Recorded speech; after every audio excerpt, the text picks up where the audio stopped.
I have kind of like two questions. One is for the customer, one is actually something about like the general story behind football. One is, have you ever reviewed some of the community campaign comics like Family Wars or Good Power or Star Wars? Might not have heard of them. I've never heard of them, sorry. And also, the story, it just sounds so crazy and sometimes hard to keep track of. How do you get all that inspiration for it? There are a couple of things for inspiration for keeping track of it. One big help in keeping track of it is actually a person, I don't know if she's here, her name is Robin, and she's been doing a couple of plot guides.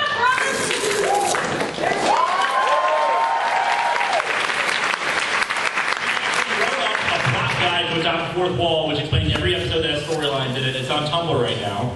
What's the link to that? Good question. It's the top fourth wall plot guide stuff. It's AT4W plot guide Tumblr.com. AT4W plot guide Tumblr.com. Okay, there you go. Keeping track of it, that's one of the ways I keep track of it because there's a lot. Inspiration for it has come from generally science fiction, comic book related tropes. And the fact that it's so over the top and explains that that's basically an homage to comic book style storylines. Because as I keep saying, our lot loves the lavishly ludicrous. You think about comics for a second. Have you ever tried to explain some comic book storylines to the average person? Okay, then Superman flew into space and juggled the planets together so we could create a black hole to enter into the... And so all emotions are basically, they have living entities behind them and they have a color spectrum.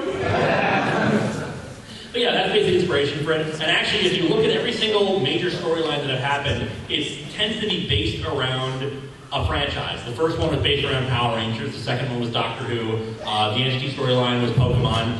Some people have guessed this latest storyline's focus on it, but we'll see if any of you can guess it as it goes along. Sin City. Before Miller went crazy, when Miller went crazy, or after Miller went crazy? When Miller went crazy. Sin City itself, for what it is actually a really good example of this kind of more modern style noir storyline. The problem is, and some people tend to agree with me on this, is that he started writing Sin City and he never stopped. What was the inspiration to bring Masingo as a villain? Because he is very popular. I keep needing to do the commentary and I keep forgetting to. Basically, it boils down to this. Missing Number scares the hell out of me. What I said in the episode is true. I was like 10, 12 years old, and I knew about the Missing Number trick, and I decided to do it, and I'd done it on an emulator before, and that was different. But then, I do it on a Game Boy, and I do the trick, and then, bam, Kabutop skeleton. What have I unleashed? He tampered in God's domain. Yeah, basically, Missing Number has always scared me. It's always fascinated me as kind of an event in gaming. Because I don't know about other people. I mean, maybe some glitches are more exploited than others, but since I'm not a gamer, I wouldn't know. But to me, Missing Number is the first most well-known glitch that everybody tried and everybody knew about and exploited because it was such a useful thing. Well, maybe the Konami code or something like that is another glitch that people use. I don't know, I'm not a gamer. But to me, it just fascinated me, and I always want to know the story behind it. And actually, if you go to Pokemon Blue or Red and you talk to some people on Cinnabar Island, they talk about how this creature escaped from the burned-out laboratory. Mewtwo. Yeah, it's Mewtwo. They're referring to Mewtwo, but since Missing Number is usually located off the coast of Cinnabar, it's like.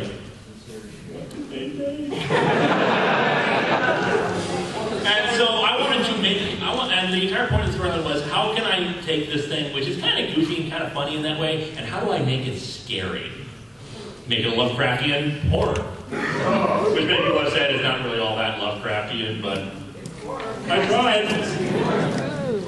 Answer the question about there, so use your lecture. Next to the block. Would you ever consider doing a crossover interview or something with Sci-Fi 3? I would love to. SF3 and I are friends. We would love to do a crossover together. We just need to figure out something to do. And the guy is like overworked like hell. Have you seen some of his video output? Those who don't know, and you should watch him, SF Debris is a audio only and some visuals with Star Trek and whatnot. Yes. He reviews Star Trek and science fiction and just fun stuff like that. He's very good. He has actually inspired me to be smarter about my reviews and try to be more analytical and try to come up with more just on jokes and whatnot. What was that? We applaud intelligence. We applaud intelligence. Dr. Insano. Where do you get the Green Ranger costume? eBay. I found it on eBay just through. Okay, we have 5 minutes, 4 minutes? 5 minutes. Okay, I just found it on eBay search. It's a general search for stuff. I tend to do those kind of things, and it was going for $800. The thing is, the reason why I decided to go with it is because it was $800 with all the trimmings, all the little extra doodads, the armor, the helmet, another dagger, the boots. This kind of thing usually costs up to $1,500. Trying to construct all those materials, and it was my size, and I'm overweight, so that was even better. So I went with it, thanks to fan peer pressure. I had a good month in October that year. But yeah, I'll still try to use it because it is justifiably now a part of the show. You, madam, the goggles. So in Superman Distant Fires, you referenced Animorphs, and I've always wanted to know, how do you like Animorphs, and if you were stuck in a morph for the rest of your life, what animal would you want to be? I am a huge Animorphs fan. I used to love reading the books as a kid.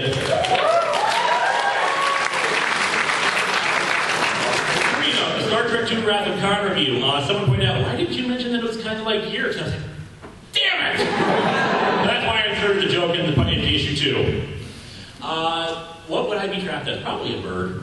If there's any superpower, I want it to fly. Not a teddy bear? Actually, I want telekinesis because I can fly and I can move stuff around with my mind. Yeah, bird. You met him.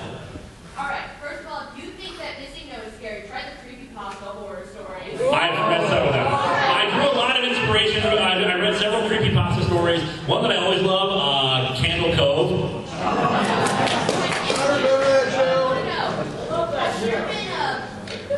I've never been a comic so bad, so disgusting, so heinous, so awful that you can't even review it. That your eyes bleed when you look at it. There's one in the intro sequence. If you see it, the Mighty Morphin Rump Rangers. I'm thinking I might do that as a crossover with the Cinema Snob because it is a porno spoof. Yeah, by the way, gay rape is treated like it's funny. Look at me laugh. Everyone's answering. Yes, sir. Yes. When you said that you haven't seen RoboCop 2 or 3, is that true or are you bullshitting?